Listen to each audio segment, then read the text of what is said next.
ရုပ်ရှင်ရုံမှာစီဗီဝန်ထမ်းတွေကိုမခွဲခြားတဲ့ပြုမှုလေးကြောင့်ချစ်ချစ်မှုတွေရရှိနေတဲ့မြင့်မြင့်အားလုံးမင်္ဂလာပါရှင်။ The Celebrity New Page ကနေပြန်လည်ကြိုဆိုလိုက်ပါရစေ။မြင့်မြတ်ကဘေးဆက်ကိုမဆိုလိုက်ဖက်အောင်တရုပ်ဆောင်တတ်သူဖြစ်ပြီးတော့မြေစာဆိုတဲ့ရုပ်ရှင်ဇာတ်ကားကြီးမှာ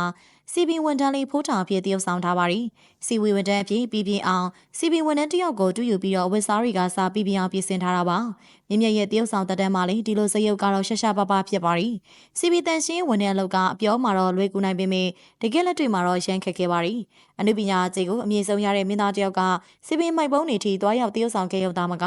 စီဗီဝန်ထမ်းတွေကိုလည်းဖော်ဖော်ရွေဆက်ဆံခဲ့ပါရီ။မြေစာရုပ်ရှင်ဇာတ်ကားရဲ့အထူးပွဲမှာမြင့်မြတ်ကိုအားပေးဖို့အတွက်စီဗီတန်ရှင်းဝန်ထမ်းတွေလည်းရောက်လာကြပါရီ။သူတို့ရဲ့ဘဝကိုရိုက်ကူးပြထားတဲ့မင်းသားကိုဂုဏ်ပြုချင်တာကြောင့်စီဗီဝန်ထမ်းဝတ်စုံဖြစ်တဲ့ရောင်ပြန်ပါတဲ့လိမ်မောင်ရောင်အင်ဂျီလေးကိုဝတ်ပေးလိုက်ပါရီ။နမဲကြီးမင်းသားဖြစ်နေလို့မြင့်မြတ်ကဒီဝတ်စားကိုထင်သေးတာမဝတ်ချင်တာမျိုးမရှိဘဲနဲ့ပြုံးပြုံးရွှင်ရွှင်ဝတ်လိုက်ပါရီ။လိမ်မောင်ရောင်အင်ဂျီလေးဝတ်ထားတဲ့မြင့်မြတ်ကိုစီဗီဝန်ထမ်းတွေကလေးစားနေပြီးအားပေးရကြိုးနှက်သွားပါတော့တယ်။မြင့်မြတ်ရဲ့မြေစာရုပ်ရှင်ဇာတ်ကားကဖြစ်ရမှန်ကိုရိုက်ကူးထားတာပါ။ဖြစ်ရမှန်80%ပါဝင်ပြီးတော့30%ကိုတော့ဇလန်သဘောတိုင်းပြင်ဆင်ထားပါရီမြင့်မြတ်လုံးမင်းသားကပဲဒီလိုစရုပ်မှာတရုပ်ဆောင်နိုင်တာဖြစ်ပြီးအခြားမင်းသားတွေကတော့ဒီလိုစရုပ်ကိုလက်ခံမှာမဟုတ်ပါဘူး။တဝဲချောင်းအမိုက်ပုံးတွေကိုကိုယ်တိုင်သွားပြီးတော့အနက်သက်ဆိုးနေတဲ့ဂျားတွေက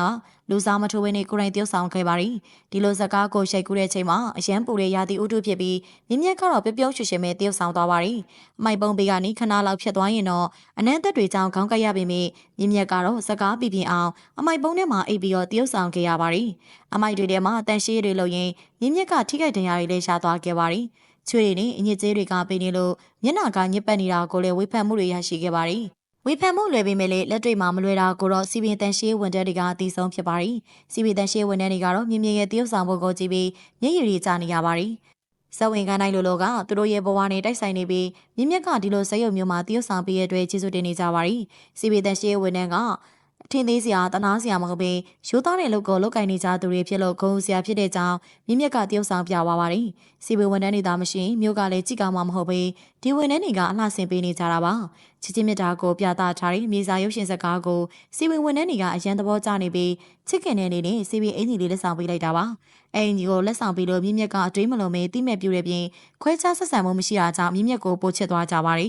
အခြေခံလူတန်းစားရဲ့ဘဝကိုတတဲဝင်နားလည်ပေးနိုင်တဲ့မြင့်မြတ်ကတော့မြေစာနဲ့လေကရမီစုကိုသိမ့်ပိုက်သွားနိုင်ပါသေးတယ်မြေစာမှာစီပင်ဝန်ထမ်းအဖြစ်တေချာတရုပ်ဆောင်ထားတဲ့ပြင်လက်ဆောင်ပေးတဲ့အင်ကြီးကိုလည်းဝတ်ဆင်ခဲ့တဲ့မြင့်မြတ်ကိုပရိသတ်ကြီးရဲ့မြင်လေးကိုလည်းကွန်မန့်မှာပြောခဲ့ပေးပါအောင်ရှင်ဗီဒီယိုလေးကိုကြည့်ရှုအားပေးခဲ့ကြတဲ့အတွက်အားလုံးကိုကျေးဇူးတင်ပါတယ်